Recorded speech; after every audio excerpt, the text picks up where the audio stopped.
Bonjour à tous, c'est Roland. Aujourd'hui, on va faire encore une fois une vidéo d'analyse. Alors aujourd'hui, ça sera la paire Euro-GBP. Pourquoi? Parce que ça fait à peu près un mois qu'on l'a pas faite et il y a des configurations intéressantes. Alors, où on en était au moment où j'avais fait la dernière analyse? Alors je crois qu'on était sur cette bougie verte. Alors je vais zoomer un petit peu parce que je ne sais pas si vous allez voir. Euh, Là donc sur cette grosse bougie verte ici qui vient au contact des bandes supérieures de Bollinger. Ici donc je précise, je suis en unité de temps journalière, donc time frame daily. Et l'indicateur que j'ai ici, donc c'est les bandes de Bollinger avec une moyenne mobile 20 naturellement au centre. Donc je reviens sur ce que je disais. On était sur cette bougie verte ici, hein, clairement haussière. À ce moment-là, donc j'avais un avis haussier. C'était assez compréhensible. Bon, ça s'est réalisé, hein, c'est pas miraculeux non plus. J'avais évoqué donc la cassure de cette figure ici, hein, de ce biseau en forme de pennant, qui allait apporter très probablement une continuité de la hausse. C'est ce qui s'est produit, hein, puisque vous voyez, hein, derrière ça a bien grimpé. Bon, c'est pas encore à mes objectifs, hein, j'ai un peu plus d'espoir. Je vais vous expliquer pourquoi après. Donc, euh, on est. Bon, alors après, j'avais évoqué donc aussi que à la cassure, ici, on avait fait un plus haut dans cette zone. Voilà. Bon, c'est pas très précis, mais c'est pas très grave. On avait cassé ce plus haut ici, hein, clairement. Hein, je l'avais évoqué, je l'avais dit et ça se voyait. Et bon, j'avais donné la possibilité qu'on ait un pullback. C'est ce qui s'est passé. Plus violent que prévu, évidemment. Donc on n'est pas allé chercher le plus haut, en fait, on n'est pas allé se reposer sur le support, on est allé au contact de la M20 que je vais tracer dans une couleur un peu plus claire, sinon on va rien voir à la vidéo. Voilà, donc vous voyez la M20 ici, hein, on a un peu tâté, hein, on a rebondi dessus, on a franchi, puis on a rebondi à peu près à son niveau, peut-être un petit peu plus loin, ça correspond peut-être plutôt à un niveau de Fibonacci peut-être, bon je sais pas trop, hein, on va voir, bon ça touche les... Ah bah à tous les coups ça touche par le corps la 618 et par l'ombre le 764, ah bah non. Donc autour des 618, mais là c'est pas très précis puisque les retracements sont très serrés et ça peut rebondir, c'est facile de sortir, de dire que ça rebondit sur un retracement puisqu'ils se touchent à peu près tous. Donc bon on revient là-dessus, donc on a fait notre pullback sur ce niveau et après on repart à la hausse. Donc évidemment comme j'ai dit, hein, ça s'est pas fait exactement sur ce niveau précis de résistance, ça aurait pu se faire là, en dessous. Bon après voilà, il fallait attendre le rebond. On pouvait avoir un faux signal à ce niveau-là, hein, on pouvait se dire que là on avait une bougie verte en rebond sur la M20, prendre position et puis là si on n'avait pas un stop trop, si on avait un stop trop serré, puis il y avait de la volatilité, hein, voilà, une bougie avec une ombre basse assez basse, c'est le cas de le dire, qui aurait fait sauter un stop. Donc dans ce cas-là, il fallait, bon, cette bougie verte là, elle était d'hésitation, elle n'était pas de confirmation du rebond haussier, il faut le voir, hein, puisqu'on a de grandes mèches et de belles ombres. Bon, c'est pas là l'important, on va revenir sur ce qui se passe aujourd'hui maintenant. Donc, alors, qu'est-ce qu'on avait? On avait une figure ici en double bottom, bon ça je l'avais pas stipulé, hein. Vous le voyez là, elle n'est pas très jolie, hein. Elle n'est pas excessivement bien. Néanmoins, pour moi elle reste valable, pourquoi? Parce que le deuxième pic est plus bas que le premier.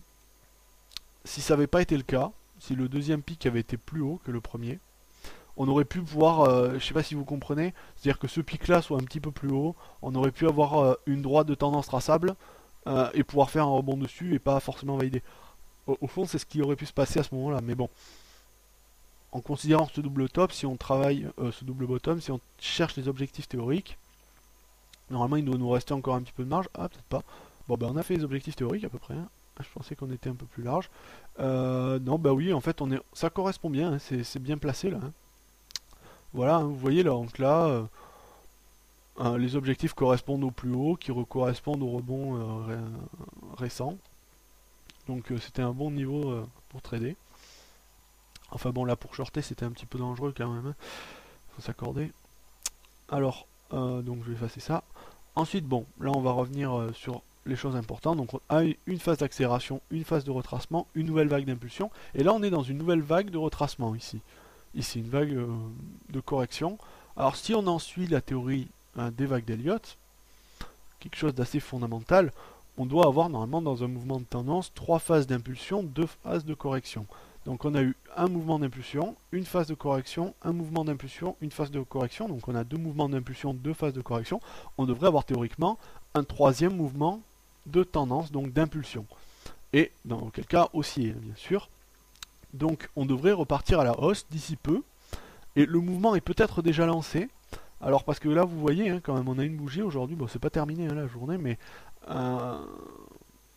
qui vient chercher là en début de séance, on est parti, vous imaginez, on est parti de là, on est allé toucher la M20 pile poil, et on est remonté, on a dû faire en amplitude jusqu'à du plus bas à cette heure là, on a dû faire combien de pips? On a dû faire un paquet, bon la paire, cette paire là ne varie pas beaucoup énormément, bon on a fait 80 pips à peu près, on a fait 80 pips, on a dû en faire, il y a eu beaucoup de variations, on a eu autour des, voilà, donc 40 pips à la baisse, puis 80 pips à la hausse, même plus, puisqu'il y a le plus haut, il y a du mouvement, donc ce niveau de moyenne mobile, à mon avis, peut être considéré comme important, et là je pense qu'on a un bon, pas forcément un signal, mais un bon niveau d'entrée, même oui peut-être un signal, ça peut être intéressant à trader dans ce cas-là, parce que là on rebondit vraiment franchement.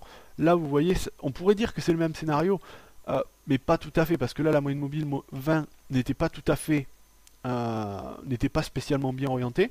On avait quand même des plus bas, des plus hauts de plus en plus bas, faut le souligner, ici on a un plus haut ici, mais le plus bas était avant. Là on a des plus hauts de plus en plus hauts, on le voit, scénario tendance. Et on a notre moyenne mobile 20 qui est bien orientée à la hausse, les bandes sont bien écartées, on a un mouvement fluide, c'est clair, c'est précis. Donc là pour moi, scénario haussier pour les prochaines semaines, prochains jours. Je dirais prochaine semaine, la semaine prochaine, peut-être même un peu plus. Sûrement un mouvement de la même amplitude que le précédent, quelque chose comme ça à peu près. On va voir ce que ça pourrait donner. Allez, on va être pas trop optimiste quand même parce que ça réussit pas souvent ça. Voilà, si on se place là, voilà, autour des 0,92 à peu près. Donc un bon niveau de sortie. Pour le trading, là pour moi actuellement, là on est sur un bon niveau. Ça vaut le coup là de prendre position. Pourquoi? Parce que on a cassé, donc là on est en rebond en fait sur une forme de triangle. Bon là c'est un petit peu osé quand même d'aller tracer ça.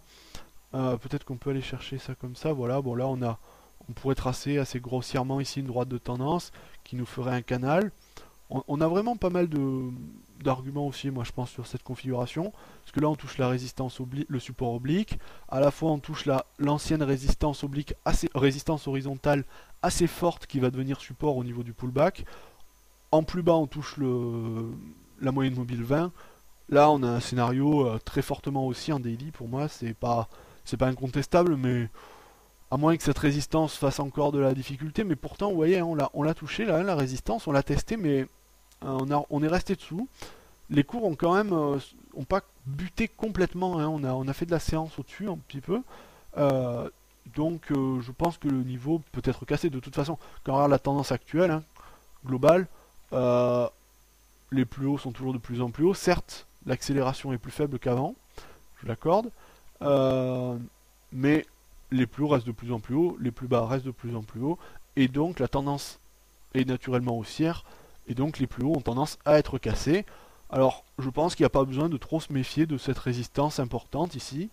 Je pense qu'on peut entrer en position maintenant, bon après c'est un avis, mais là pour moi on a beaucoup d'arguments qui se rejoignent pour valider une théorie haussière. Alors si on regarde un petit peu rapidement sur du H4, histoire de voir un petit peu comment on pourrait positionner son stop. Bon, de toute façon, le stop pour le positionner, c'est pas compliqué, il suffirait de se mettre juste un petit peu en dessous ici. Et on est tranquille, et les 0,92 comme j'avais dit en objectif. Évidemment, ça fait pas un ratio miraculeux, mais on se garde bien, on est bien placé, disons, pour rentrer et sortir. Là, ça serait pas mal du tout. Bon, on va quand même aller voir un petit peu en H4, j'ai pas regardé avant, mais il y a peut-être des choses intéressantes à regarder, puisqu'on a eu une séance mouvementée. Voilà, alors, donc là en H4, on a surtout en fait cette accélération haussière ici très présente, très marquée par rapport à la livre sterling, donc l'euro par rapport à la livre, sûrement sur fond de relèvement de taux d'intérêt. Mais à la fois, je dirais, voilà, c'est les taux d'intérêt, mais c'est aussi le niveau du pullback. Moi là, je vous dis, je fais que de l'analyse graphique, je vais pas aller faire de l'analyse fondamentale en même temps. De toute façon, qu'il y ait eu un relèvement de taux d'intérêt ou qu'il n'y en ait pas eu, pour moi là, on avait un niveau très intéressant, logiquement on avait un niveau de trading, un niveau technique de rebond potentiel assez fort. Peut-être que voilà, ça a peut-être dynamisé le mouvement, ça a accéléré, tout le monde s'y attendait. Peut-être que le mouvement technique précédent euh, est lié à l'attente. Hein. Bon, c'est difficile à dire. Pour moi, si je regarde le graphique comme ça, on voit clairement qu'on est sur un niveau de pullback très important et donc qui a un fort potentiel aussi. Donc après, on regarde ici quand même notre moyenne mobile 20 ici, bon, en H4 hein, est tout de même baissière, puisqu'on a quand même eu une journée qui a été en début baissière et puis un mouvement précédent qui est clairement baissier aussi, il faut le dire. Euh, les cours bloquent un petit peu, hein, comme là on voit hein, sous le 7 M20 H4, moi c'est ce qui m'inquiète peut-être le plus. Ça.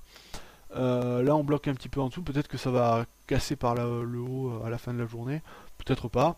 Néanmoins, bon, pour moi quand même on reste quand même sur un scénario très haussier, peut-être qu'on peut avoir une petite correction, mais je reste quand même haussier sur la paire à court terme, hein, sur les prochains jours, prochaines semaines. Voilà, bah, vous avez tout mon avis, hein, c'était pas, il n'y avait pas grand chose à dire, enfin il y avait pas mal de choses à dire, mais euh, beaucoup de choses qui se rejoignent, mais je ne suis pas allé chercher du weekly. Bon, j'avais déjà fait l'analyse en hebdomadaire, j'étais quand même très haussier aussi sur la paire, donc pas de doute à avoir, je pense que on peut, euh, on peut envisager une hausse sur les prochaines semaines, prochains jours. Voilà, merci de m'avoir écouté, et sur ce, je vous dis à bientôt.